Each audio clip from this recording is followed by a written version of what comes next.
Buongiorno, buongiorno da Focus TG. Si svolgeranno venerdì pomeriggio a Lusiana Conco i funerali di due dei ragazzi che sono morti nel terribile schianto dell'altra notte ad Asiago. Andiamo subito in diretta da Vanessa Banzato e Alessandro Costa Curta per la parte tecnica. A te, Vanessa.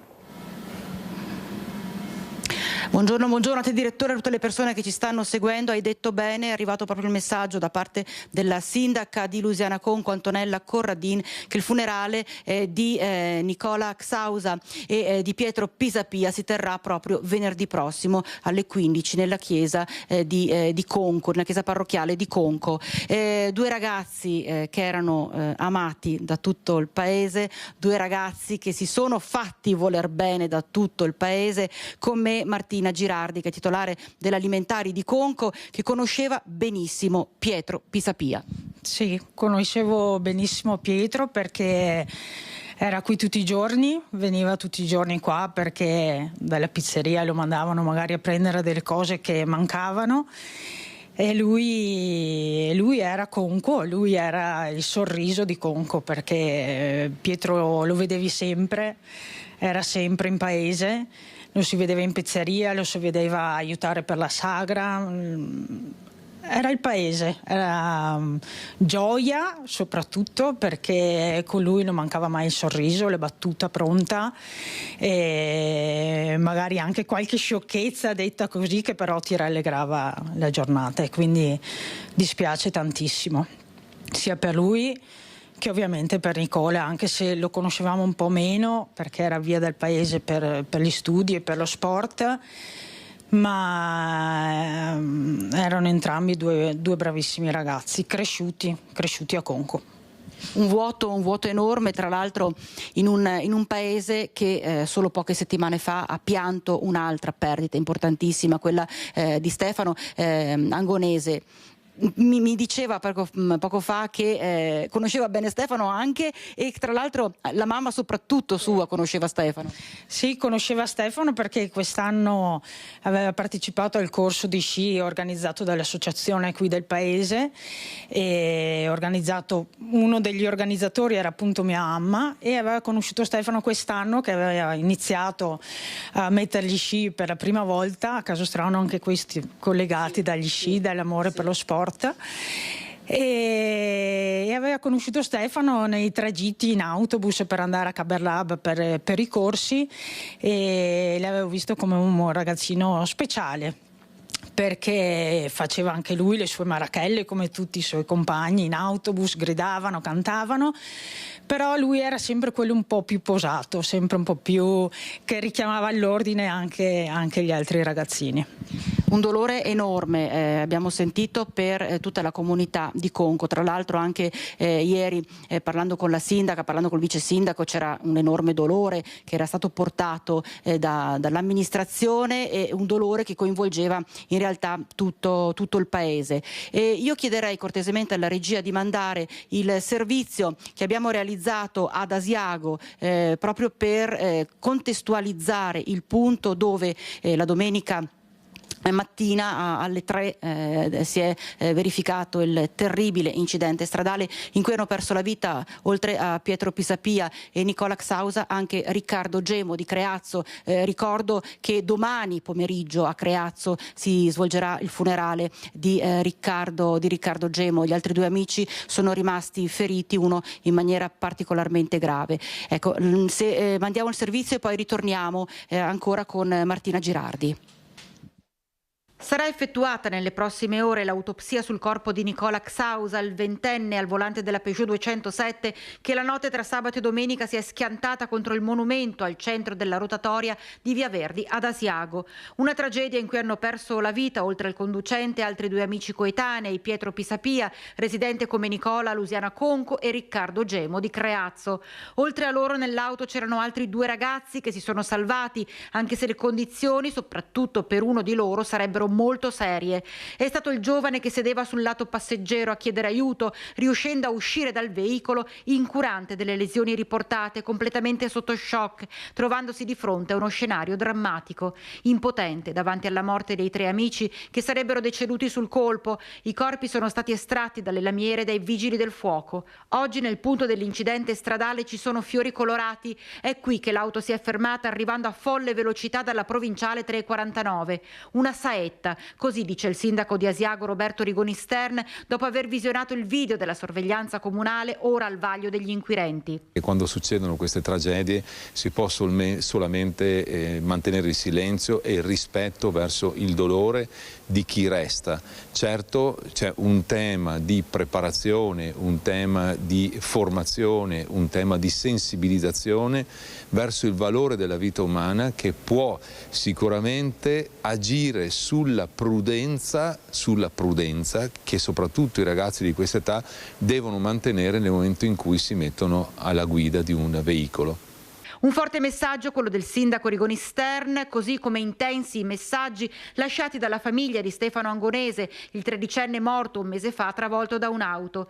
Il fratello Samuele ha voluto far sentire la vicinanza alle famiglie dei suoi compaesani, Pietro, che conosceva molto bene ancora dalle scuole medie, e Nicola. Questa tragica notizia mi ha sconvolto perché mai pensavo di perdere così tante delle persone cari in così poco tempo. È come se i pezzi di comunità si sgretolassero perché siamo sempre state comunità unite e pian piano. Avete voluto lasciare 2 messaggi alle famiglie di Pietro e di Nicola per far sentire la vostra vicinanza. Sono dolori che non dovrebbero mai essere provati da nessuno, però noi ci teniamo a essere anche vicini.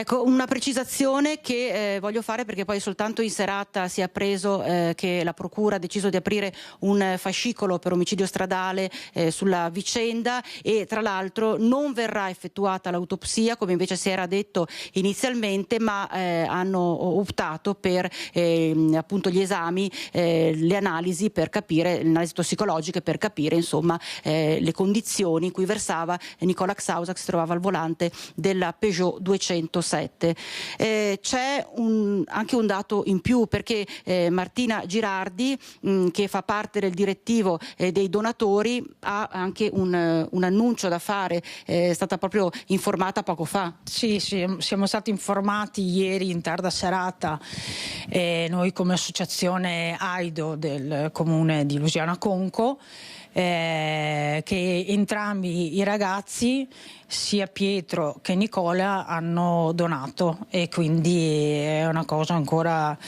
che fa ancora capire ancora di più quanto belli fossero questi ragazzi. Ho la certezza che Nicola avesse espresso proprio di volontà sua il fatto di voler diventare donatore di organi e tessuti tramite la carta d'identità. E questo penso possa dire tutto di chi erano e di cosa fossero questi 2 ragazzi, insomma. Il fratello di Stefano Angonese al nostro microfono ha detto una comunità che sta perdendo pezzi, si sta sgretolando. Sì, si sta sgretolando, cioè ci ha colpito veramente in 40 giorni, ci hanno colpito 2 tragedie enormi. Perdere 3 ragazzi così giovani, che stavano portando avanti il paese, che comunque non fa tanti abitanti, è veramente una tragedia infinita. Ecco, venerdì ci sarà senz'altro un'intera comunità, un intero paese, non solo, perché sappiamo che nello specifico Nicola Xausa, che frequentava l'Accademia di Sci di Falcade, era conosciutissimo anche ben oltre il paese. Sì, sicuramente tanti amici che lo verranno a salutare e poi comunque anche le 2 famiglie colpite, 2 famiglie numerose, conosciute nell'ambito comunque anche lavorativo ovunque, e quindi sicuramente ci sarà moltissima gente, moltissima partecipazione ed è giusto così per 2 ragazzi così belli. Due ragazzi così belli, insomma, direttore, si lascia un ricordo bellissimo di questa breve vita di Nicola Xausa e Pietro Pisapia. Da Conco è tutto, ti ricedo la linea. Grazie Vanessa Banzato, alla sua ospite, Alessandro Costacurta, il nostro tecnico, e ovviamente a Luciana Conco, tanto dolore e tanto cordoglio in tutta la comunità per la morte di questi due splendidi ragazzi. La comunità di Lusiana Conco è sconvolta per l'ennesima perdita subita con la morte di Nicola Xausa e Pietro Pisapia, ventenni che hanno perso la vita assieme a Riccardo Gemo di Creazzo nel terribile incidente stradale di domenica. Un dolore che non si può spiegare, ci dicono sindaca e vice sindaco, visibilmente toccati da questa tragedia che arriva a poche settimane dalla morte di Stefano Angonese, il tredicenne travolto e ucciso da un'auto a poche centinaia di metri da casa, mentre era a piedi con un amichetto.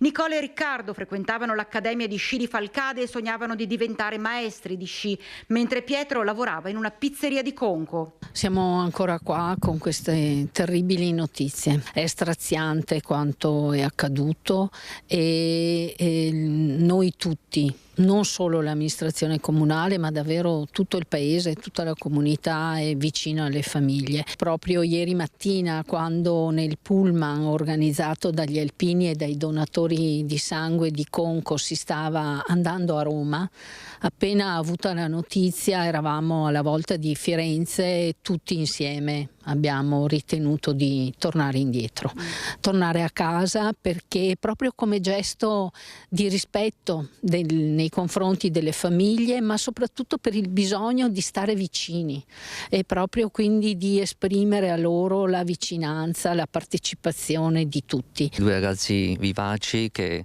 amavano la vita ed erano ben integrati nel tessuto sociale del paese. Per noi è una perdita straziante, la nostra comunità è veramente addolorata per questa grande perdita e ci stringiamo fortemente alle famiglie come amministrazione comunale. Erano ragazzi comunque che vivevano il paese in maniera proprio viva ed erano amati da tutti, ben voluti da tutti, e quindi ecco, sto ribadendo di nuovo la sofferenza con la quale stiamo affrontando questo momento. Il giorno del funerale di Nicola e Pietro sarà indetto lutto cittadino, anche se ancora non si conosce la data, in attesa del nulla osta dopo l'autopsia. E sarà sicuramente unico per entrambi i ragazzi, in modo che possano anche in questo ultimo momento salutare tutti insieme e rimanere insieme, così come lo sono stati per tutta la vita e come lo sono stati anche nel momento più terribile. I funerali, abbiamo detto, si svolgeranno a Lusiana Conco venerdì pomeriggio e invece a Creazzo le esequie alle 15 nella chiesa di San Nicola ad Olmo di Creazzo di Riccardo Gemo, che è la terza vittima di questo spaventoso incidente. Cosa le posso dire? Oltre che siamo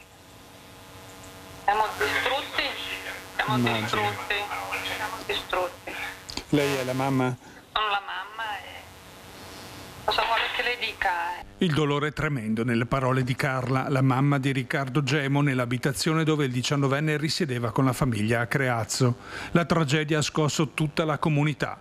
Riccardo domenica notte siedeva sui sedili posteriori della Peugeot 207 che si è schiantata sulla rotatoria di Asiago. Alla notizia, attorno all'abitazione in via Molini si è immediatamente stretta la cerchia degli amici, dei vicini. Il sindaco Carmela Maresca, in segno di lutto, ha deciso di lasciare le bandiere a mezz'asta in comune, che erano ancora in quella posizione per onorare i carabinieri caduti a Casteldalzano.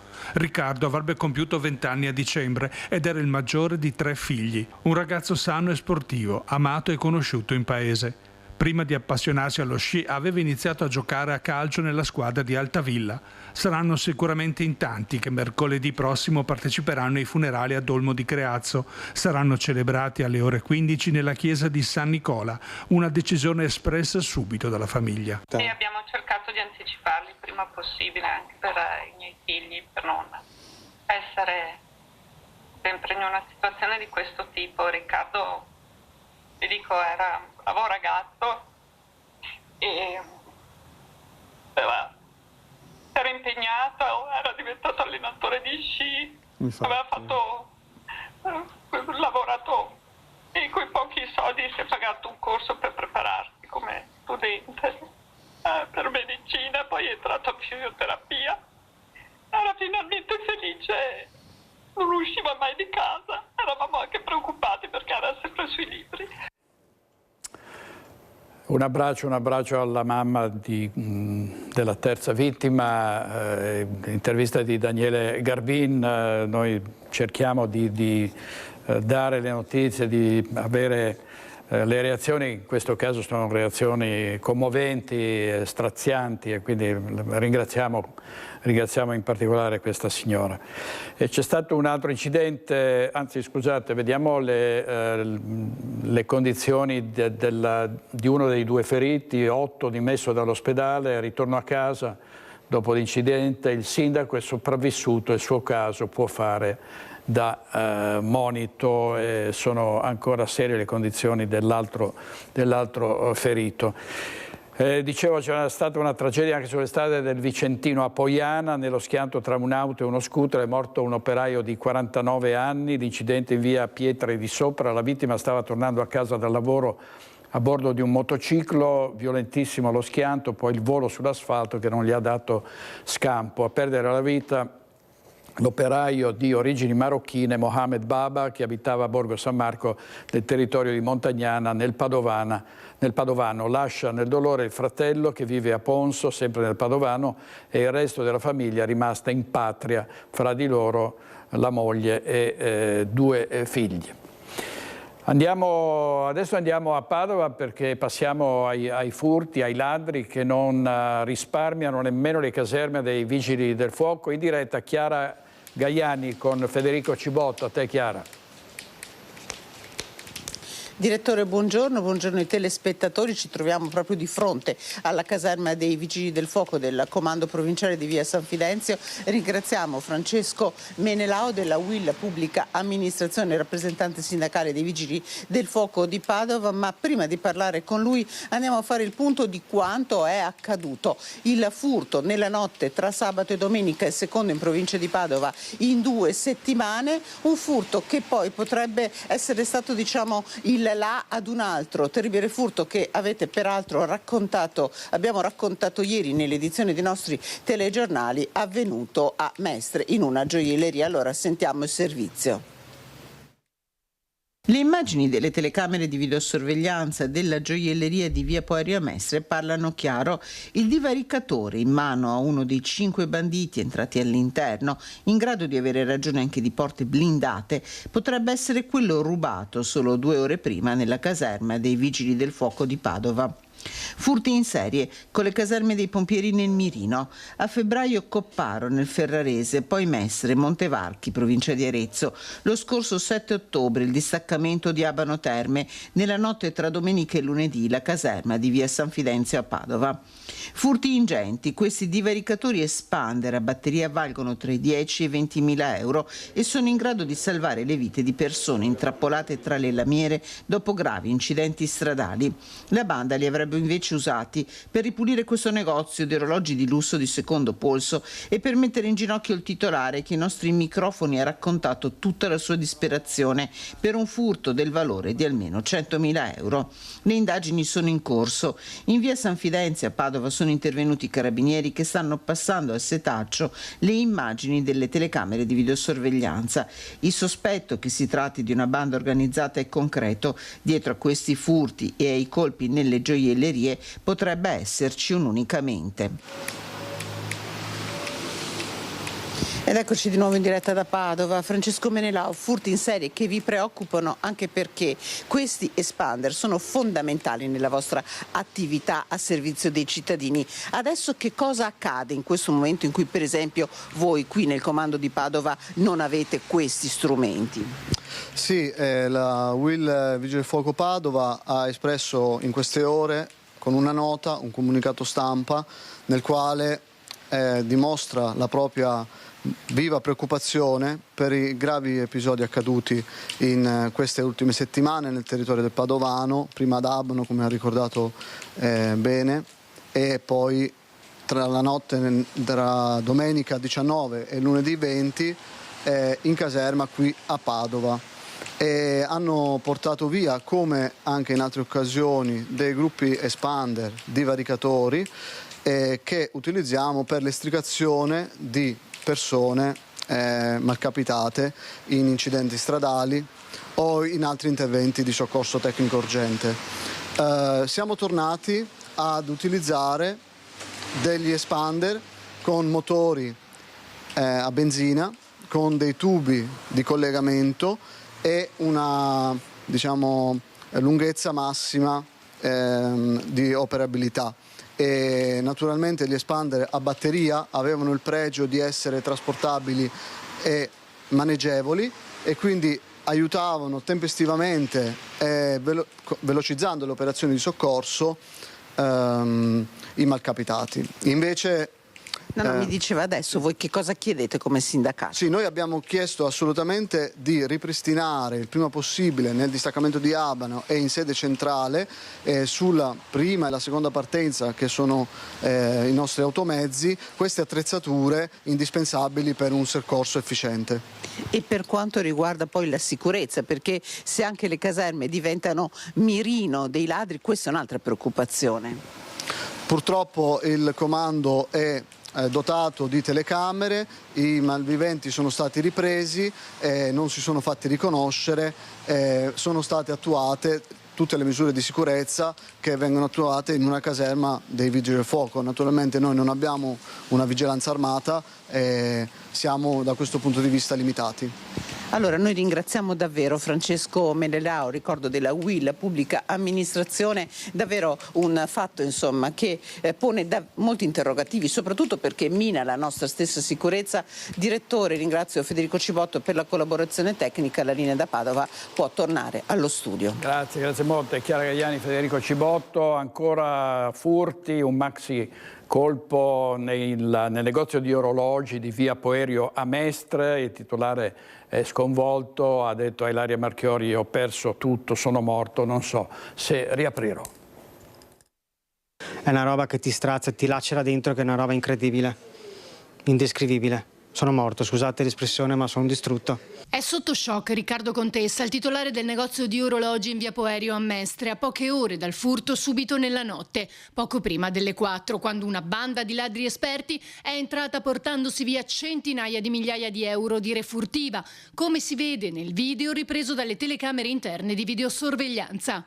I ladri sono riusciti ad aprire il portoncino utilizzando una sorta di divaricatore. Sono entrati in 5 e in 2 minuti hanno fatto razzia portando via tutto quello che era all'interno del negozio. In 5 hanno fatto forza coi piedi di porco, hanno girato la cassaforte, penso l'abbiano messa su delle rotelle, poi trascinata come se fosse una bozza d'acqua in giro di 20 secondi. Penso che sia una banda che stia facendo lo stesso colpo in più gioielleria in tutta Italia, perché l'Audi che usano è penso una RS3 o RS4 grigia, quindi bella potente, bella capiente, e stanno facendo lo stesso colpo in più gioielleria in tutta Italia. Stessa tecnica, stesso divaricatore, e nel giro di 2-3 minuti ti portano via tutto. Sul posto poco dopo sono giunte le pattuglie della polizia con gli specialisti della scientifica che hanno avviato le indagini per risalire i responsabili. RC Orologi è una boutique specializzata nella compravendita di orologi di lusso di secondo polso, punto di riferimento per collezionisti e appassionati. Il titolare, che ha aperto da pochi anni, non sa se sarà in grado di ricominciare. Non è facile sinceramente, perché anche se dovessi sistemare tutto il negozio, la paura che ti risucceda è troppa, quindi dovrò parlare anche col commercialista, parlare con la famiglia e decidere cosa fare, perché è una situazione insostenibile. Perché posso anche rilavorare bene per un altro anno, fra un anno e un giorno arrivano di nuovo loro e sei morto comunque. Quindi la paura è tanta e lo stress, non dormo la notte, è troppo rischioso, quindi dovrò vedere con calma. Anche Bassano del Grappa nel mirino dei ladri, un'altra ondata, nel mirino è finito un quartiere residenziale. Dopo i colpi in quartiere 25 aprile, anche il vicino quartiere Angarano, la zona di via Padre Zanuso, è al centro delle attenzioni dei ladri. Tanti casi segnalati, compresa la presenza di una vettura, un Audi A3 grigia di cui sarebbe stata presa la targa. C'è molta paura nel quartiere, un quartiere residenziale molto tranquillo. Una famiglia addirittura è stata colpita 2 volte nell'arco di pochi giorni. Ho sentito suonare il campanello, era mezzanotte 30, mezzanotte 30 e non sono venuta giù perché mi era già successo, ma non ho visto niente perché appunto avevo mio figlio, adesso accende tutte le luci. È così che i ladri sono fuggiti senza riuscire ad arraffare nulla, ma tentando di forzare il portoncino d'ingresso. La medesima abitazione era però già stata visitata nel cuore della notte appena pochi giorni fa. Sono entrati perché abbiamo le camere sono al secondo piano e le luci non erano accese, erano accese solo qua e avevo visto le luci e ho detto guarda, non so cosa mi ha spinto da non scendere, che di solito quando vedo qualcosa che non va scendo e rimetto a posto. Invece mio figlio si è alzato, ha acceso la luce, cosa succede qua? E ha sentito aprire che sono fuggiti, ma avevano già fatto il suo bottino, insomma.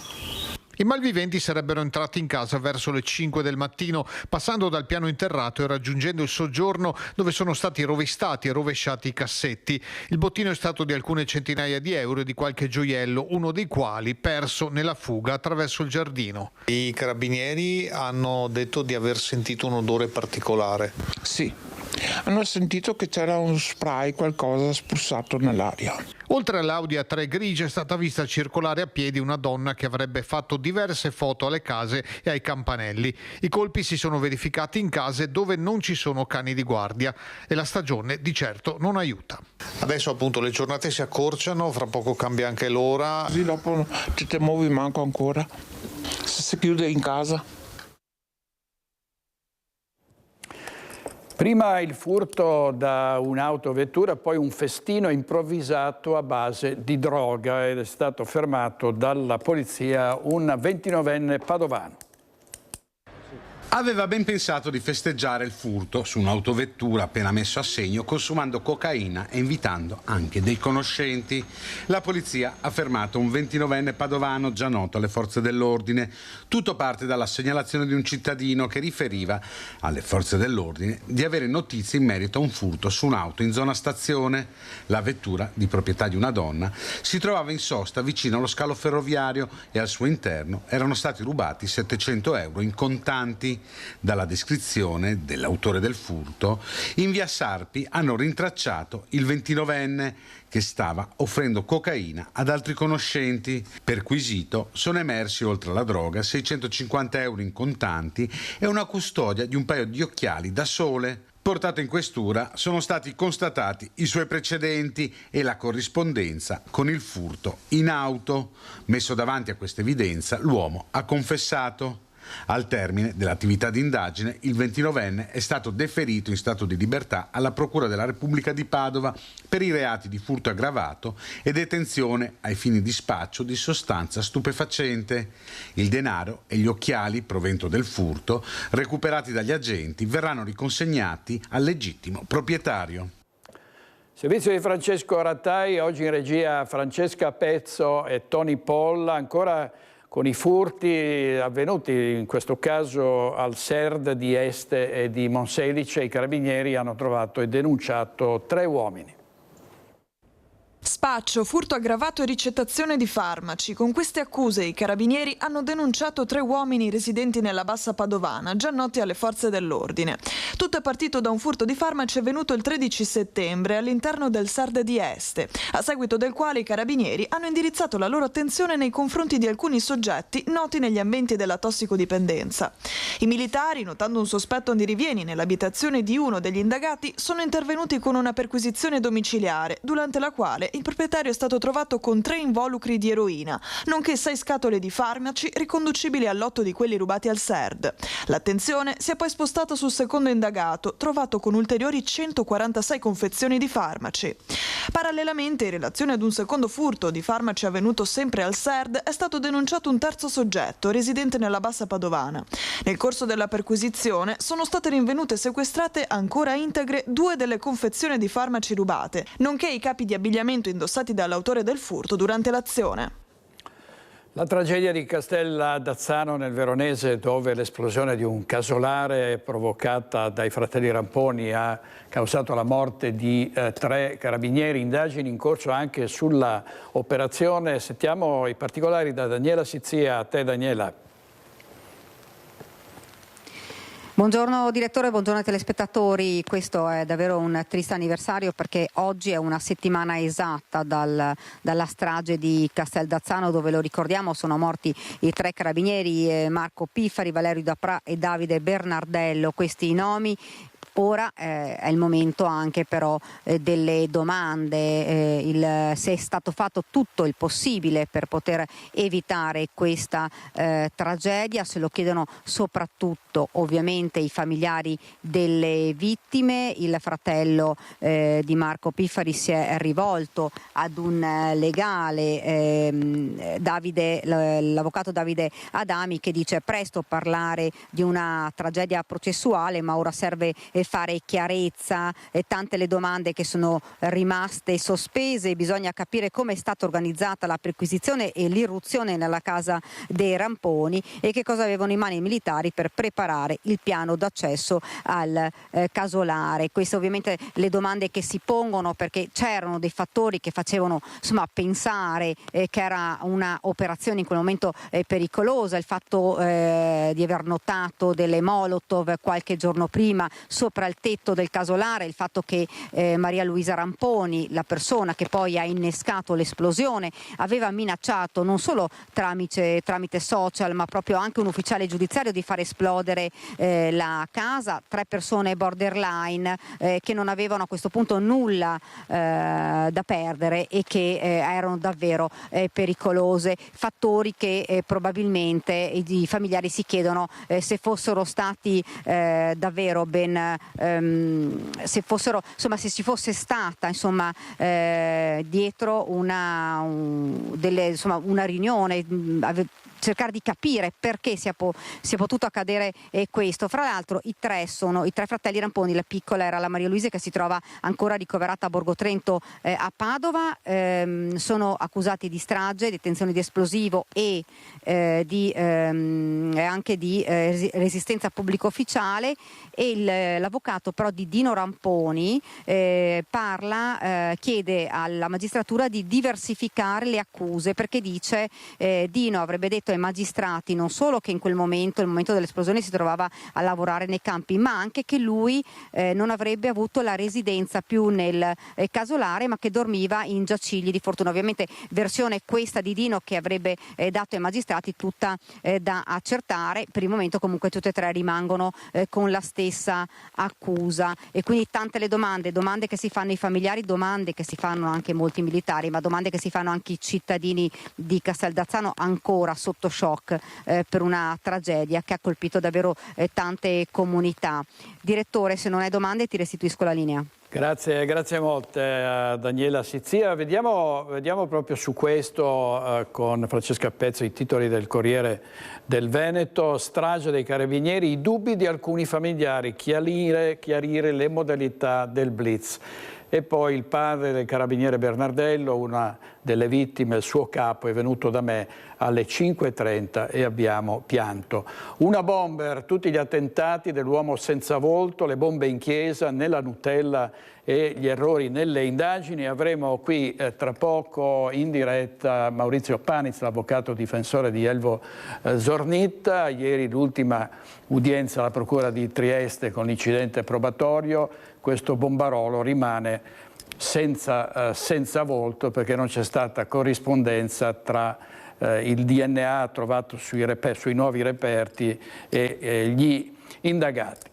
Un terribile fatto di violenza sessuale nel Trevigiano, in un negozio di kebab, una sedicenne è stata invitata ad entrare per riscaldarsi, perché le è stato detto: se hai freddo vieni all'interno che qui è caldo, e poi purtroppo ha subito una violenza sessuale. Il titolare del negozio si trova agli arresti domiciliari, altri 2 uomini coinvolti sono tutti pakistani.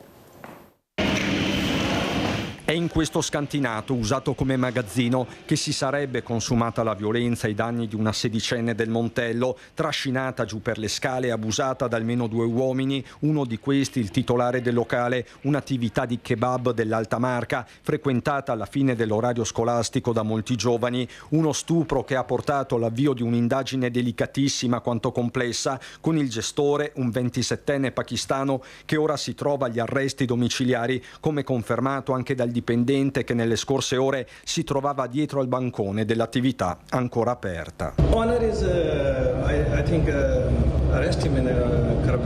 Con le mani l'uomo fa il segno delle manette, dice di trovarsi da un mese nella Marca e parla in inglese. Sembra non sapere dell'orrore che si sarebbe consumato al piano di sotto e delle accuse terribili mosse al suo datore di lavoro. In April here in this working kebab and no idea. Okay. 1 month here. See. Oltre al titolare del kebab, indagato con l'accusa di violenza sessuale su minori in concorso, c'è anche un secondo uomo, 29 anni, che al momento dello stupro si trovava nel locale, denunciato poi per favoreggiamento un terzo di 24, tutti sono pakistani. I fatti risalgono all'aprile scorso, la ragazzina si trovava nel locale dopo un pomeriggio con gli amici, sta aspettando che il padre la vada a prendere. È in questo momento che il 27enne tesse la sua tela e offre da bere alla ragazza, che probabilmente si fidava di lui perché cliente abituale, un mix di Coca-Cola e whisky che la stordisce e la rende vulnerabile. La minore viene portata così nello scantinato e abusata. Poi, ancora stordita, la portano fuori dal negozio e la fanno sedere su una sedia. Quando il padre arriva, trova la sedicenne in uno stato di semi-incoscienza e chiama l'ambulanza. Una volta all'ospedale e ripresi i sensi, la minore racconta di aver subito un rapporto completo. A livello sanitario vengono trovati riscontri,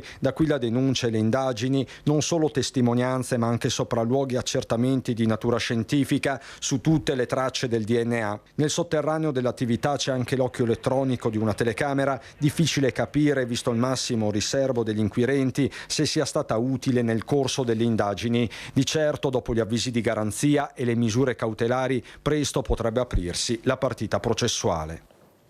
La tragedia del Sile, questo era un servizio di Christian Arboit, la tragedia del Sile con l'autopsia sui corpi dei fratelli Dal Corso trovati nell'auto che è affondata nel fiume. Entrambi sono morti per annegamento.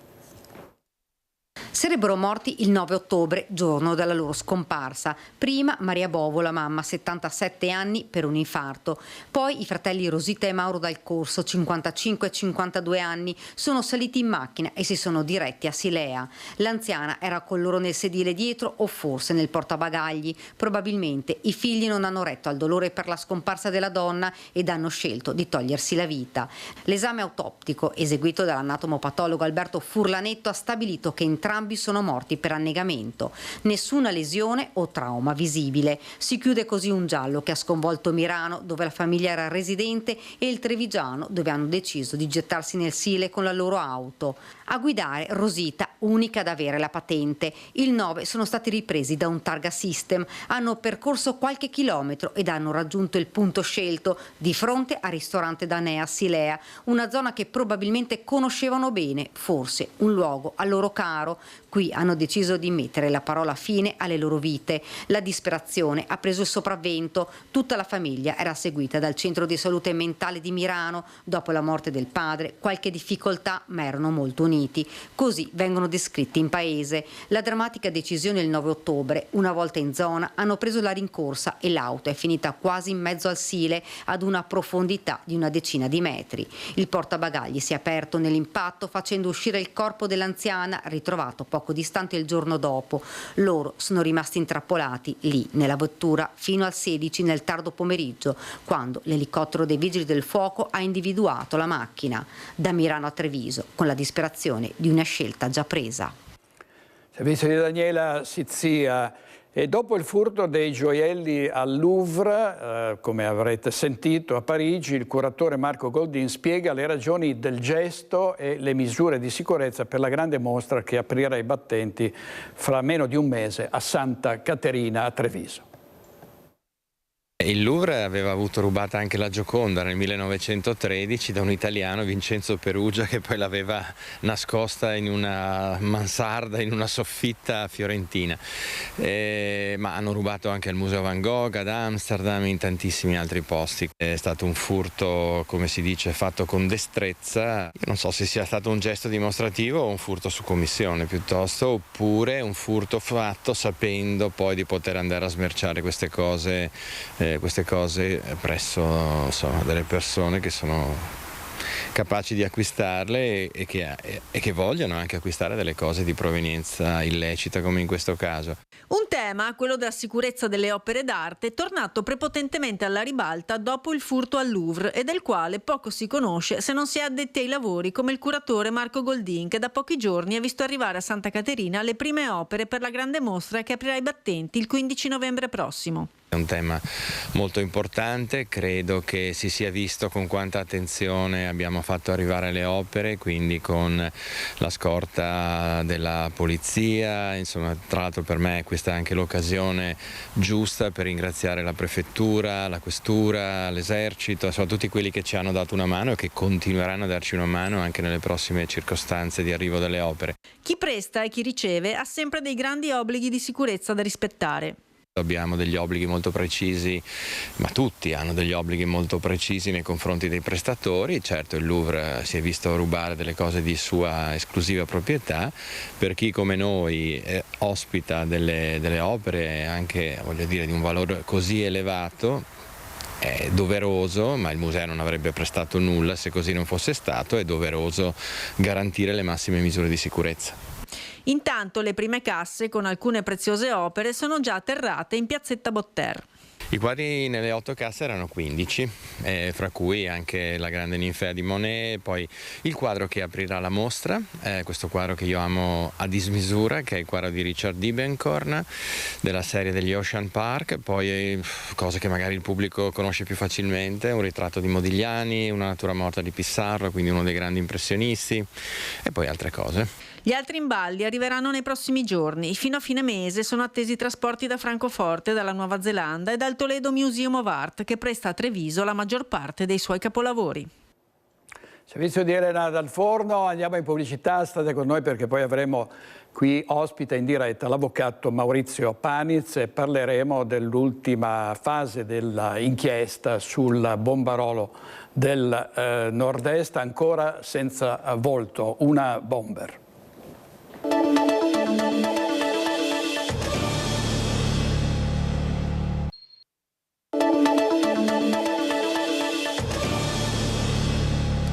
Una bomber è ancora senza volto dopo 32 anni di indagini. Ieri a Trieste l'ultima udienza, l'incidente probatorio da cui non sono usciti i risultati come d'altra parte si prevedeva, perché non c'era nessuna corrispondenza tra il DNA e gli indagati, 11 gli indagati, poi molti altri, totale 63 le persone che erano state in qualche modo coinvolte in questa vicenda. Ne parliamo con l'avvocato Maurizio Paniz. Avvocato, grazie molte davvero per essere con noi.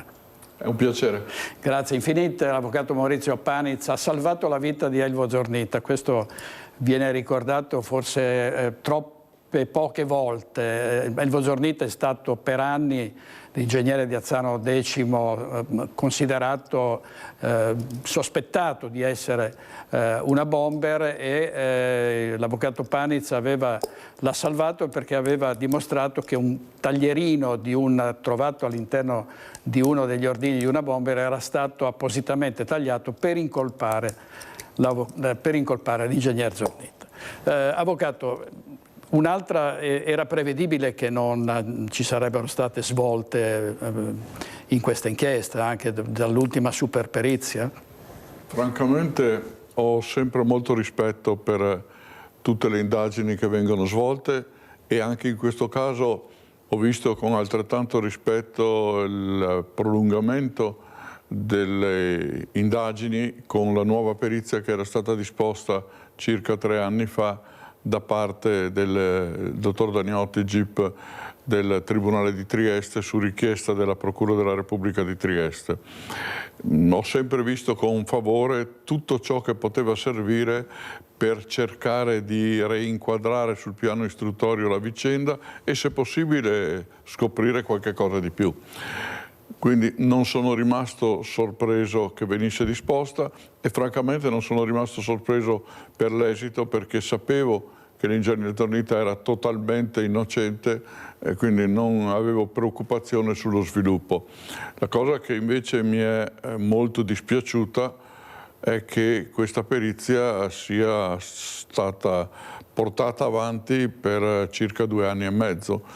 Per quanto complessa, una perizia non può richiedere 2 anni e mezzo di lavoro, e soprattutto trovo davvero incredibile che, posti gli esiti assolutamente tranquillizzanti per tutti gli 11 indagati, tra i quali l'ingegner Zornita, già dopo pochi mesi dall'inizio delle operazioni peritali, quindi diciamo con una conclusione nell'arco di meno di 1 anno, poi ci siano voluti 1 altro anno e mezzo prima di conoscere ufficialmente i dati, per cui tutte queste persone sono rimaste comunque sulla graticola, hanno dovuto soffrire sul piano individuale, hanno dovuto affrontare spese ulteriori, tutto questo senza obiettivamente una giustificazione.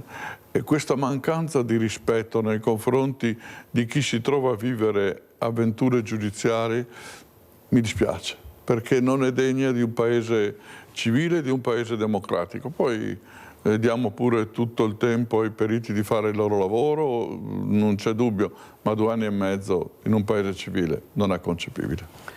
È verissimo, un vero calvario per gli indagati e per l'ingegnere Zornita, che era dagli inizi sempre stato indicato come una bomber, addirittura guardato in cagnesco quando camminava per strada, ha raccontato, poi sentiremo anche una sua intervista. Allora vediamo il servizio della nostra redazione di Trieste sull'ultima udienza, quella di ieri, e poi, avvocato, poi le carte torneranno alla procura, che dovrà archiviare. Le carte sono già tornate alla procura perché il giudice ha dato disposizione che vengano rinviate al pubblico ministero. Non c'è dubbio che ci sarà la richiesta di archiviazione, la vicenda è destinata a concludersi, non tanto e non solo perché fra pochi mesi si prescrive l'ultimo degli episodi, ma perché obiettivamente sul piano istruttorio non c'è nulla. Vediamo il servizio. Grazie, regia. Ha disposto che vengano resi noti i nomi di tutti i soggetti che sono stati oggetto di analisi, tra cui i 2 per i quali c'è la prova della contaminazione.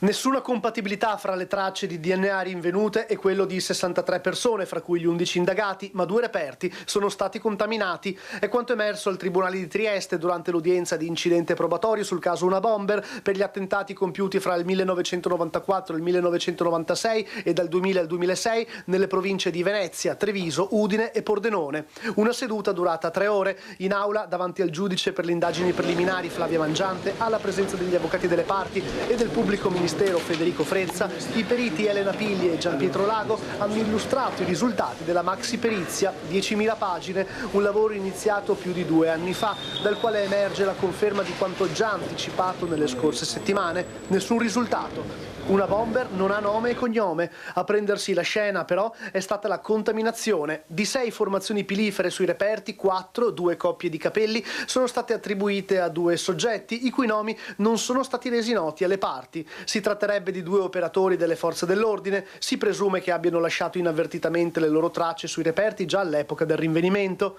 Gli avvocati degli indagati, Maurizio Panizzi in testa, hanno chiesto che tali nomi vengano comunicati. Il giudice ha accolto l'istanza e i nominativi verranno trasmessi alle parti nei prossimi giorni. La mia richiesta era fermissima perché io già all'inizio avevo sostenuto che vi era stata una contaminazione dei reperti. Quindi voglio sapere chi li ha contaminati e poi trarre le mie conclusioni a tutti gli effetti di legge. Nemmeno a noi avvocati è stato dato sapere, conoscere i nomi non solo dei nostri indagati, quindi vedere il loro nome associato agli esami sul DNA, ma anche i nomi di tutti i soggetti coinvolti per esclusione, cioè tutti coloro i quali avrebbero potuto nel corso degli anni contaminare questi reperti. Non solo non sappiamo chi ha stilato l'elenco dei possibili contaminatori. Ora la parola torna alla procura, pare scontato che verrà chiesta l'archiviazione del caso. Questa è una vicenda che va nel dimenticatoio, speriamo presto e speriamo che possa ridare all'ingegner Zornita, che ha sofferto ingiustamente così tanto, un minimo di serenità. Ecco, avvocato, ha stupito non poche persone oggi sui giornali sapere che i nomi di 2 uomini della polizia giudiziaria, se ho capito bene, sono stati tenuti coperti, cioè non sono stati rivelati subito. Per quali motivo? Questione di privacy, per quale altro motivo? Qui c'è un percorso abbastanza articolato da spiegare. Sì. Il giudice ha disposto che la perizia nuova venisse fatta nei confronti di 11 indagati, cioè tutte le persone che nel tempo erano state oggetto di verifiche. Improvvisamente abbiamo saputo, ma non è stato comunicato ufficialmente agli avvocati e alle parti, che erano stati prelevati i DNA di un'altra trentina di persone, non sappiamo nemmeno il numero esatto, persone il cui DNA è stato verificato con i vari reperti. E abbiamo saputo, leggendo la perizia, che 2 di questi reperti erano stati contaminati da 2 persone ben individuate. Noi non sappiamo chi sono queste persone. Lei ha detto 2 agenti di polizia. Può essere, ma noi non lo sappiamo ufficialmente. Certo. Così si dice, però certo, le chiacchiere contano poco. La realtà è che noi non sappiamo chi sono queste persone e non sappiamo nemmeno, per la verità, se questa contaminazione sia frutto di accidentalità o di volontarietà. Io vengo da una vicenda nella quale l'ingegner Zornita ha subito quello che ha subito per un comportamento volontario ben preciso di un ispettore di polizia che gli ha rovinato la vita per 20 anni. Io voglio verificare chi sono queste persone, se l'hanno fatto accidentalmente, se l'hanno fatto volontariamente, perché tutto si può ipotizzare. Quindi vediamo come stanno le cose e poi diremo. C'è stato ovviamente un minimo di conflittualità, come è normale che sia. Io ho ribadito l'istanza davanti al giudice, il giudice, dopo essersi ritirato in Camera di Consiglio per un qualche tempo, ha emesso un'ordinanza con la quale ha ordinato ai periti di rendere noti i nomi di tutte le persone che sono state esaminate nel loro DNA, esaminato il loro DNA in relazione ai rapporti, e di indicare anche le persone che hanno determinato questa contaminazione. Vedremo esattamente quali saranno, chi saranno, e poi trarrò le conclusioni del caso, valutando se si tratta di contaminazioni occasionali, casuali, possibili, oppure volontarie, e in tal caso perché c'è stata questa volontaria contaminazione. Ecco, perché dopo la vicenda dell'ispettore di polizia Ezio Zernar, che poi era stato anche condannato per quanto è accaduto, no? Ho visto, anzi, con molto dispiacere una sua lunga intervista su un quotidiano locale di qualche giorno fa, dove ha raccontato una montagna di bugie. Chi conosce il processo sa che quello che lui ha dichiarato è assolutamente in contrasto pieno con gli esiti degli accertamenti che sono stati fatti nel processo a suo carico, e deve solo ringraziare che in questo paese un ispettore di polizia che si macchia di quel reato, che si macchia di quei fatti, che rovina la vita a una persona, sia stato mantenuto in servizio, pagato da tutti i cittadini italiani che lui ha tradito con il suo comportamento. Sono cose dal mio punto di vista aberranti, perché una persona che compie un gesto di questo genere non era degno di rimanere alle dipendenze dello Stato. Sono completamente d'accordo anch'io, avvocato. Si può pensare, ipotizzare anche che, appunto, che sia stato un tentativo di depistare le indagini, di accusare qualcun altro? Tanto vedremo chi sono gli autori di questo ennesimo intervento contaminante, poi prenderemo le decisioni del caso, però questo costituisce un appendice rispetto al fatto fondamentale. Il fatto fondamentale è molto semplice. Dopo 30 anni circa di indagini dei primi episodi che risalgono alla metà degli anni 90, una bomber o gli una bomber sono senza nome e resteranno senza nome. Allora, con Francesca Pezzo in regia e Tony Paul, vediamo anche un altro servizio della nostra redazione di Trieste. Qui credo che parlino i periti. Sentiamo.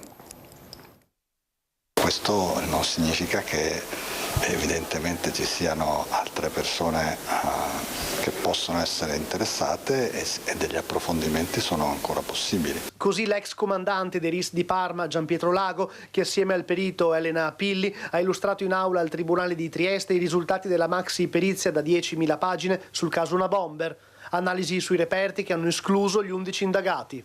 È stato un lavoro estremamente difficile dal punto di vista tecnico, c'erano diversi vincoli, la difficoltà tecnica, il fatto che fasi diversi dovevano essere fatti in tempi diversi, adesso semplificando, e poi c'è stata anche una parte, chiamiamola logistica organizzativa, molto complessa per recuperare i campioni di esclusione.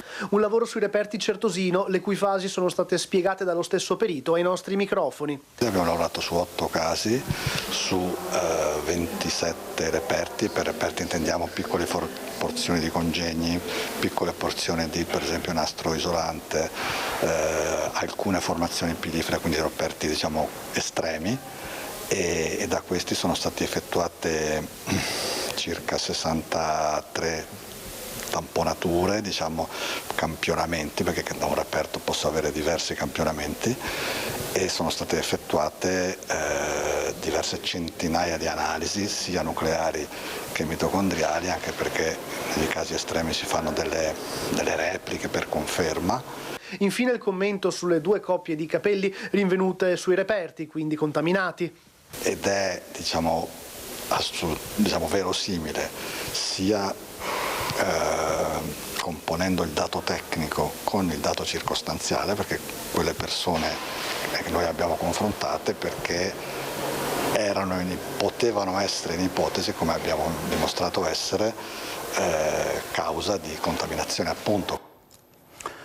Servizio di Gianluca Paladin, nessuna corrispondenza tra DNA e indagati. Avvocato, c'è chi propone un campionamento di massa, no? Come mi pare sia stato fatto con l'uccisione di Chiara Gambirasio. È qualcosa di ipotizzabile, di possibile?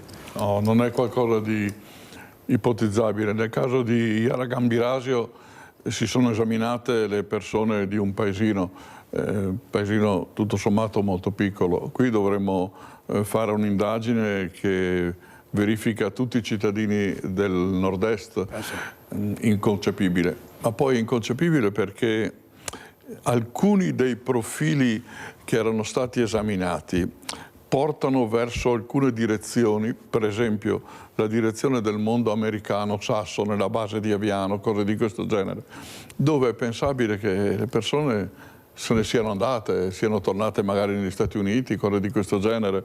C'erano dei profili che meritavano attenzione in questa direzione.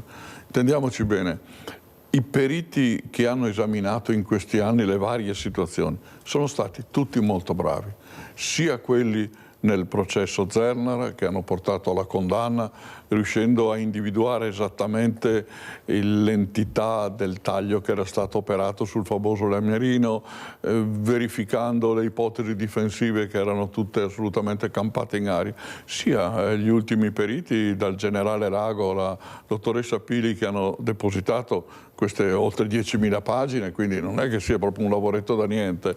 Sono stati tutti bravissimi. Però il succo del discorso qual è?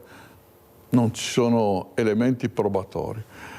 Evidentemente questa inchiesta fin dall'inizio ha presentato alcune falle, perché le procure sono state sfortunate, nel senso che i vari episodi sono accaduti in territori diversificati, per cui si sono mosse più di una procura in varie direzioni, con tutto l'impegno possibile, con tutta la dedizione possibile, ma non hanno sempre potuto mettere assieme le notizie che l'una riceveva, l'altra magari non riceveva e viceversa.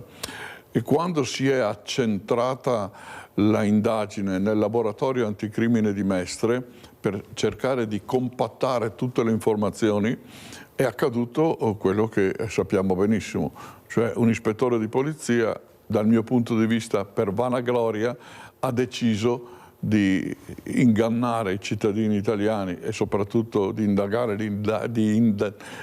rovinare l'indagine inventando una prova. A quel punto il discorso è finito, perché è crollato l'impianto accentrato, è crollato il laboratorio anticrimine che è stato chiuso e di fatto l'indagine si è fermata, per scoramento anche da parte degli investigatori, con tutto quello che ci va dietro.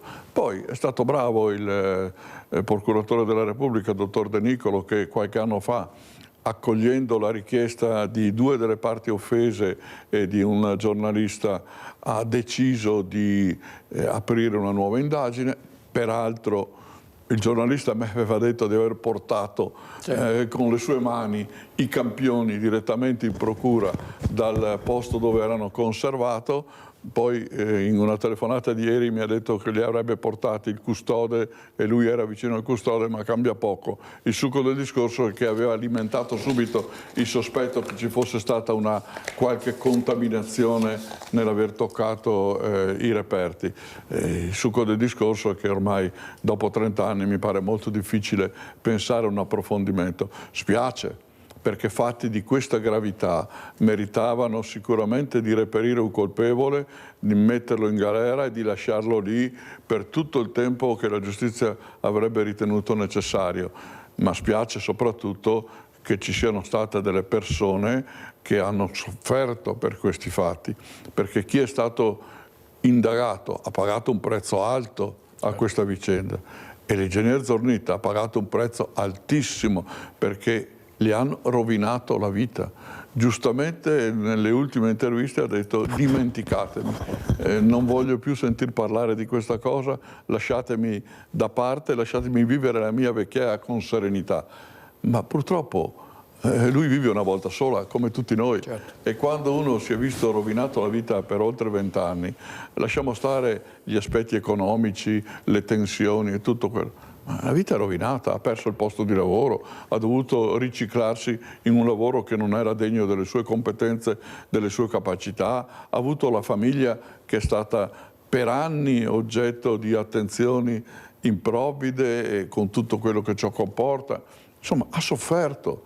Questo è il prezzo molto grave, molto pesante che questa inchiesta ha determinato in capo a una persona.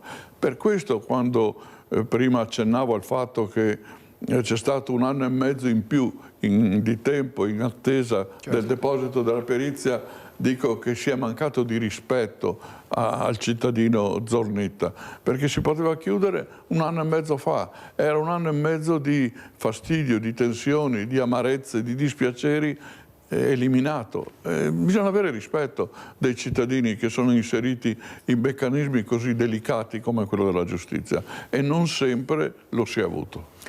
L'ingegner Zornitta è stato intervistato tante volte dai giornalisti. Io quando ero al Gazzettino lo avevo sentito, siamo anche diventati amici e siamo andati a trovarlo l'altro giorno, i nostri colleghi di Pordenone. Sentiamo cosa aveva detto in un'intervista di qualche giorno fa.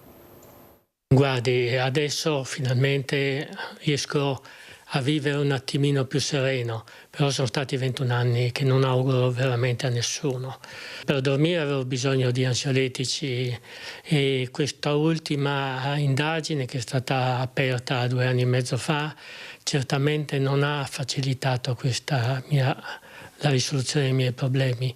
Adesso finalmente possiamo chiudere un capitolo e sperare di vivere con un po' più di serenità.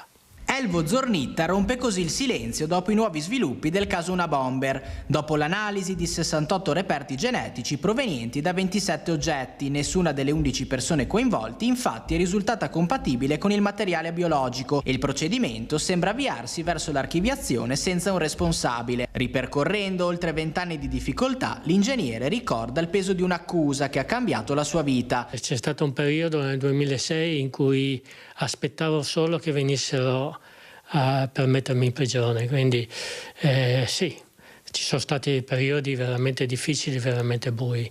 Tutti gli indizi che avevano ricavato non erano certamente sufficienti per incriminarmi o per accusarmi di qualsiasi cosa, quindi un po' per volontà, un po' per pressione dei media, qualcuno ha voluto inventare la prova regina, la famosa prova regina. E questo certamente è andato a distruggere la mia vita, la mia famiglia e ha distrutto contemporaneamente anche il proseguo delle indagini che non sono state più svolte a tutto campo ma solo indirizzate alla mia persona. Oggi la prospettiva dell'archivazione porta con sé sentimenti contrastanti. Da un lato la fine di un lungo calvario giudiziario, dall'altro la sensazione che restino ancora molti interrogativi irrisolti. Per me è tutto un sentimento di dispiacere verso tutte le persone che sono state offese fisicamente da questo Unabomber e che non avranno ovviamente nessun riconoscimento, nessuna giustizia. La seconda è l'aspetto più tecnico. Ovviamente qua si stava parlando di analisi di DNA mitocondriale. Abbiamo alcuni esempi in cui questo ha permesso di risalire tramite uno screening sulla popolazione e di risalire il colpevole. In questo caso sono stati analizzati 49 persone e pensiamo che nel periodo clou, cioè nel 2005-2006, DNA era stato rilasciato da migliaia di persone, perché non è stato fatto lo stesso. È una domanda da farsi. E oggi, ingegnere, che cosa chiede? 21 anni completamente rovinati, la famiglia che per fortuna mi è rimasta solidale ma ha partito con me, lavoro perso, ho dovuto ricominciare da zero. Tutto questo ovviamente chiedo che venga risarcito, ma soprattutto che mi vengano risarcite tutte le spese che ho avuto, che sono state ingenti. Ecco, questa era l'intervista di Federico D'Aros, avvocato. Con l'archiviazione ovviamente è una mazzata per coloro che hanno subito anche dei danni, mutilazioni, persone che sono state offese gravemente. Sapere che non c'è un responsabile a cui chiedere ragione di quanto ha fatto e soprattutto anche la questione dei risarcimenti. Si chiude, è tutto in prescrizione, non ci saranno risarcimenti? Allora, intanto dobbiamo essere molto vicini alle persone che hanno sofferto, perché qui ci sono una trentina di persone, più le loro famiglie, che hanno subito dei danni gravi per colpa di uno o più delinquenti. Questo è un dato di fatto. Queste persone non avranno risarcimenti perché non si trova il colpevole, con tutto quello che ci va dietro, salvo che lo Stato non intervenga con una qualche disposizione normativa per coprire un risarcimento, come dovrebbe succedere quando ci sono grandi fatti e non si trovano i responsabili. La nazione dovrebbe farsi carico dei danni che queste persone possono subire e che hanno subito di fatto. Però dobbiamo anche dire altre due cose. La prima è che i magistrati che si sono occupati di questa vicenda hanno fatto tutto quello che potevano, almeno la gran parte dei magistrati. Io ho conosciuto nell'ambito di questi 20 e più anni di indagini magistrati di grandissima attenzione, di grande laboriosità, di grande cura per i particolari, e a loro va dato obiettivamente atto di aver fatto tutto quello che potevano fare. Poi c'è anche qualcuno che si è messo in testa dei convincimenti di responsabilità sbagliati, tant'è vero che quando l'ingegner Zornita era monitorato minuto per minuto, giorno dopo giorno, in tutte le fasi della sua vita, perfino nella camera da letto, quindi verificato in ogni circostanza, e in quel periodo di monitoraggio sono accaduti alcuni episodi, bisognava arrendersi e non continuare a dire beh, sicuramente è l'autore almeno morale dei fatti e avrà un complice come autore materiale. Io questo non lo posso accettare, perché la giustizia non può andare contro degli elementi di così palese obiettività che non possono e non potevano essere trascurati. C'è qualche magistrato che ha pensato, ne abbiamo discusso più di una volta, che questo fosse il suo legittimo convincimento, e io ritengo che era un convincimento palesemente conflittuale con gli elementi a disposizione. Però la gran parte è stata straordinaria per impegno, dedizione, come avviene per la gran parte dei magistrati, perché viviamo in un paese dove i magistrati sono un punto di riferimento molto importante e sono assolutamente decisivi per la vita di una nazione. Poi diciamo anche tutto quello che è stato scoperto non è frutto mai di un solo apporto individuale. Io devo dire grazie all'avvocato Paolo Dell'Agnolo, che mi è stato vicino in molte fasi, ai miei periti, l'ingegnere Battaini, l'ingegnere Calotta, sono stati determinanti per raggiungere l'obiettivo. Lo stesso ingegner Zornita è stato determinante con la sua attenzione nei confronti di certi particolari, perché i risultati non si ottengono mai da soli. C'è una collaborazione, anche il mio studio che ha lavorato accanto a me è stato preziosissimo nell'apporto per raggiungere gli obiettivi. Di tutto questo bisogna tenere conto. Poi il decorso del tempo è impietoso, evidentemente quello che non si è scoperto 20 anni fa o poco prima o poco dopo non si scoprirà più. Dal mio punto di vista va messa purtroppo una pietra sopra con grandissima amarezza, prima di tutto da cittadini e poi anche da persone che si occupano del settore della giustizia, perché io voglio una giustizia che se ci sono dei colpevoli li sanzioni nella maniera giusta, però se ci sono degli innocenti che abbia rispetto degli innocenti. Certo.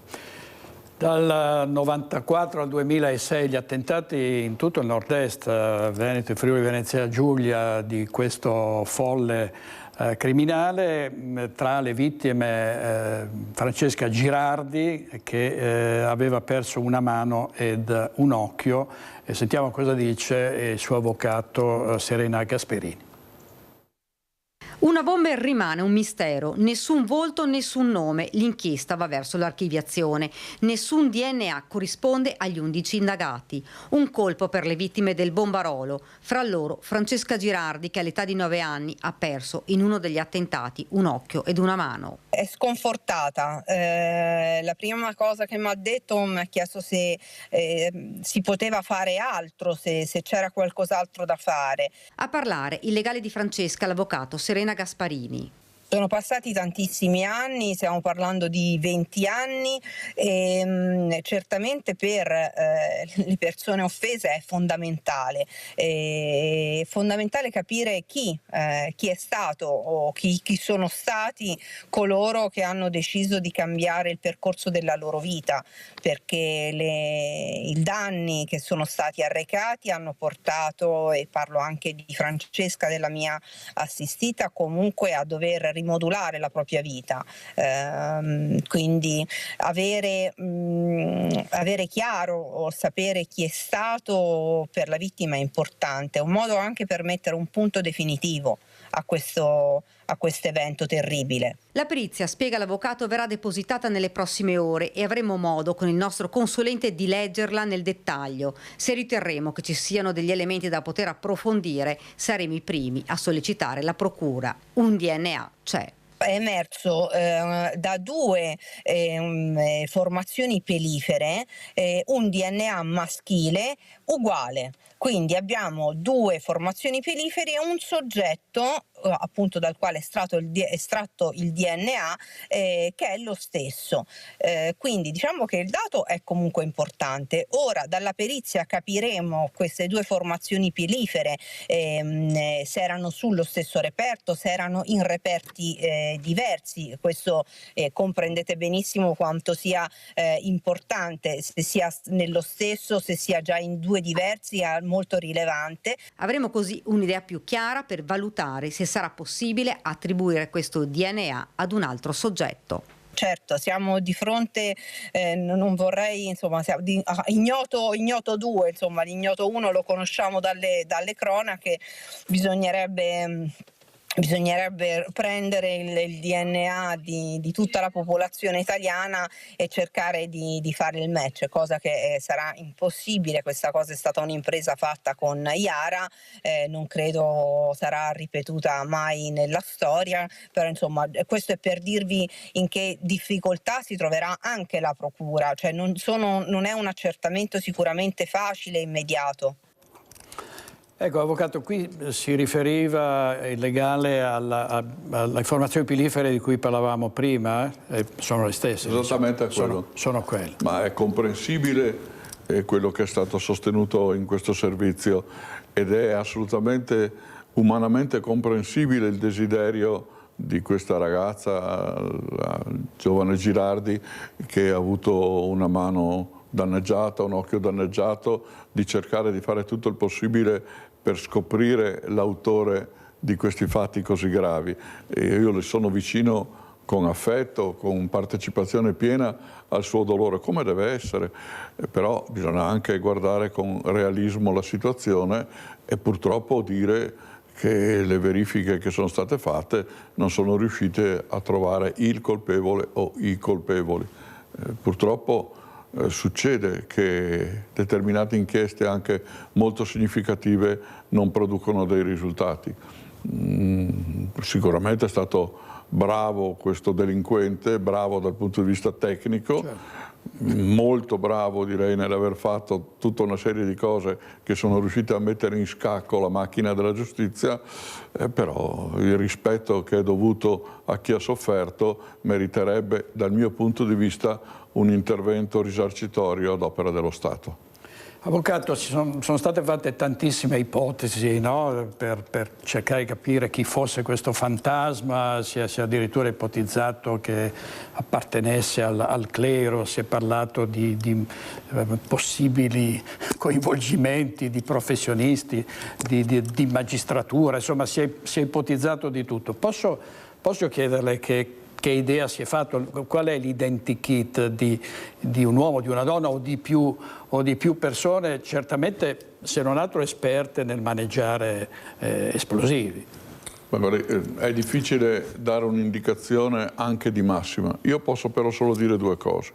Che nell'ordigno che io ho esaminato in dettaglio, che è stato quello manipolato poi dall'ispettore Zernar, condannato per questo fatto, ci sono due elementi molto significativi che portavano in una certa direzione. Un elemento è il taglio del lamierino, che non è misurato in decimali come avviene per tutti i prodotti in Italia e in Europa, ma è misurato in pollici, cioè nel sistema di misurazione sassone. Cosa vuol dire? Vuol dire che questo prodotto proveniva dal Nord America, Stati Uniti o Canada. Quindi questo è un elemento molto significativo. Certo. Se poi lo mettiamo in relazione al fatto che nella zona centrale nella quale sono accaduti molti episodi esiste una base americana con prodotti che potevano provenire da quella parte, un minimo di accertamento in quella direzione dal mio punto di vista sarebbe stato opportuno. Ma c'è anche un secondo elemento che riguarda sempre questo ordigno, la componentistica di un, chiamiamolo collante per dirla in breve, che è stato fatto con un prodotto non commercializzabile nel mercato comune europeo, ma commercializzabile soltanto nel mondo nordamericano o russo. Siccome l'ipotesi di un riferimento alla Russia all'epoca pareva molto remoto, questo una volta di più ci portava verso un mondo nordamericano dal mio punto di vista. Ovviamente questi sono soltanto elementi da affrontare, da esaminare. Poi per il resto gli inquirenti dovrebbero sapere come muoversi e quindi andare sulle giuste direzioni. Da questo punto di vista però non mi pare che siano stati fatti grandissimi accertamenti, anzi qualcuno ha detto che sono ipotesi fantasiose. Io naturalmente rispetto le idee di ciascuno come deve essere e resta il dato di fatto che oggi non abbiamo un colpevole. Allora chiudiamo, avvocato, con un ultimo servizio. Lei ha citato prima il procuratore De Nicolo che ha riaperto, ha voluto riaprire l'inchiesta. Sentiamo cosa ha detto. Antonio De Nicolo, procuratore della Repubblica di Trieste fino allo scorso anno, ora in pensione, riaprì le indagini su una bomber. Indagini che vanno verso un'archiviazione, dopo quella del 2009, non essendovi corrispondenza con il profilo genetico degli 11 indagati e di altre 39 persone. De Nicolo in questi giorni si è detto amareggiato, ma non per questo disposto a rivedere il proprio operato, anzi lo rivendica. Nel momento in cui un magistrato della Procura della Repubblica inizia un'indagine non sa dove porterà, non sa se porterà qualcosa di positivo oppure no. Si fa l'indagine per questo. È un dovere funzionale degli uffici inquirenti quello di aprire le indagini cercando di arrivare a qualcosa di positivo, ma senza selezionare in anticipo quelli in cui è prevedibile si arriverà a un risultato positivo e quelli in cui invece potrebbe anche accadere di non arrivare a nessun risultato. Sarebbe una follia in un regime di azione penale obbligatoria quale abbiamo noi in Italia. Più nello specifico, De Nicolo motiva così la propria decisione. Mi sono limitato a prendere atto di una richiesta che proveniva da 2 persone offese di riapertura delle indagini, mi sono limitato a considerare che in effetti i progressi della scienza, in particolare della genetica, potrebbero portare qualche risultato nuovo e quindi d'intesa con il collega Federico Frezza, che era stato il magistrato che aveva qualche anno prima archiviato l'indagine, decidemmo di riaprirla. L'ex procuratore poi così riassume il caso Zornitta, apertosi all'interno della vicenda. C'è stato chiaramente poi un approfondimento riguardo un unico indagato che però poi è stato posto nel nulla dalla condotta assolutamente scriteriata di un appartenente alle forze dell'ordine che ha alterato un reperto. A questo punto, questa condotta qui, una volta scoperta, ha posto la parola fine all'acquisizione di prove nei confronti di quell'unico indagato. Questa infine è la considerazione di Antonio De Nicolo su una bomber, l'attentatore capace di tenere in scacco Veneto e Friuli dal 1994 al 2007, con 34 colpi messi a segno. È un fatto molto grave di terrorismo, anche questo purtroppo non si è accertato se si tratta di una sola persona o, come potrebbe essere forse più probabile per certi aspetti, almeno di 2 persone. Allora, avvocato, intanto... De Nicolo è un grandissimo magistrato, ha sottolineato, un magistrato che prima era nella giudicante, conosciuto qualche decennio fa, veramente un magistrato di grande spessore, e ha fatto bene a seguire la richiesta che queste 2 parti offese hanno inoltrato, perché tutto quello che si poteva fare per approfondire, anche alla luce delle nuove tecniche di esame del DNA, meritava un approfondimento. Bravo, come è stato bravissimo a suo tempo il dottor Montrone, che era l'originario PM che si è occupato di questa vicenda a Trieste. Adesso un magistrato molto sereno e preparato è il dottor Frezza, che sta seguendo dal suo punto di vista la fase che compete al pubblico ministero. Cioè, ci sono magistrati che hanno lavorato con grandissimo impegno, con grandissima dedizione, e questo bisogna sottolinearlo, anche in una vicenda di questo genere, che non deve essere inquinata sul piano accusatorio dalle malefatte di un delinquente. E il delinquente rimane delinquente, come tale è stato sanzionato, dal mio punto di vista molto poco, perché doveva essere sanzionato molto più pesantemente, però questo non deve dare un'immagine negativa del mondo della giustizia, perché il mondo della giustizia si impegna per cercare di raggiungere degli obiettivi, dei risultati che sono quelli che garantiscono la quotidianità di tutti i cittadini italiani. Avvocato Panizza, l'archiviazione è una pietra tombale, no? su un'inchiesta, però siamo in epoca di cold case, di appunto nuove tecniche. Si può supporre che ci possano essere delle sorprese o la vicenda si chiude qui? Sarebbe totalmente inutile. Fra pochi mesi si prescrive l'ultimo degli attentati, dei fatti dei quali si è discusso, quindi non siamo di fronte a un omicidio per il quale si può continuare a indagare anche quando passa il tempo, perché non c'è prescrizione. Qui c'è prescrizione, quindi dal punto di vista penale la pietra sopra tombale purtroppo si deve mettere. Dispiace, lo sottolineo, per le persone offese, ma dispiace anche per le persone indagate, dispiace moltissimo per l'ingegnere Zornita, che avrebbe meritato di trovarsi di fronte il vero colpevole che ha contribuito a rovinargli la vita, perché se non ci fossero stati questi fatti sicuramente non ci sarebbe stato l'intervento dell'ispettore Zernar con tutte le conseguenze a carico dell'ingegnere Zornita.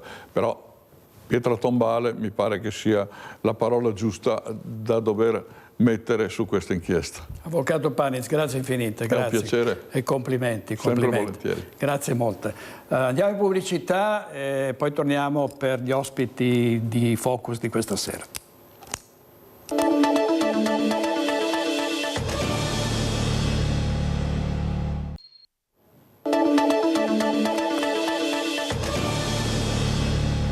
Gli ospiti di questa sera a Focus: Fabiano Barbisan, Roberto Caon, Eleonora Paccagnella, Leonardo Padrin, Matteo Pressi, Gianluca Schiavon e Antonella Tocchetto. È tutto per oggi, grazie per essere stati con noi, ai registi Francesca Pezzo e Tony Poll, a Lina Paronetto per il coordinamento. Buona giornata, arrivederci.